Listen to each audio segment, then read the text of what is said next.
Sile. Today we talked to Jordan Mazer. What were your learnings from this conversation with Jordan? The things that really stood out for me is he has, rightly or wrongly, made peace with this idea that he's starting from a deficit in your relationship, often with hiring managers. And like almost your job as a recruiter is to address that deficit and get to the point where you're seen as a peer and seen as super valuable as quickly as possible. Again, that's like a philosophical thing, but it obviously results in a very tactical approach to starting working with your hiring manager. You guys jammed a bit on this. Why is interviewing not seen as like an important part of someone's almost performance? Not recruiters, like the hiring team. Like, why isn't interviewing seen as a key contribution to the organization you're working for? Really big takeaway there really was understanding what is the context of your company. Are you in a company where there is a great culture towards hiring and people do understand this is one of the most important things they're doing? Because if so, that obviously changes your approach.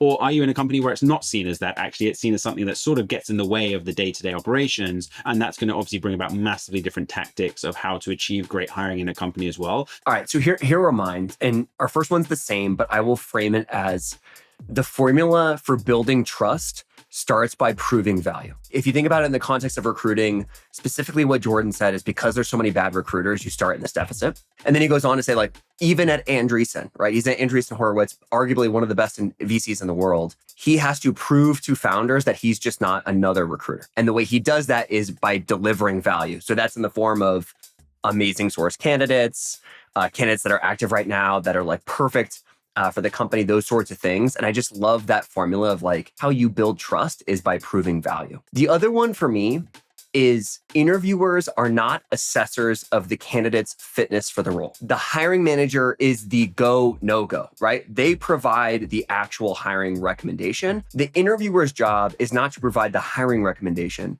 The interviewer's job is to assess a very specific competency in an interview. If you're providing context on that competency and then saying like, I did that, that's my job, now I'm handing it off to the next person, that actually shows that there's like trust in the team to ultimately make the right hiring decision versus like interviewer hears something that causes a red flag for them, that ultimately jades them, gets them away from the competency that they're supposed to be assessing for. And then next thing you know, they're like having this completely different conversation. They didn't actually assess for the competency that they wanted, and they're the one trying to make the hiring decision. It's this conflation of the role that I think a lot of interviewers have that recruiters can absolutely help clarify. And I thought Jordan did an amazing job of articulating that.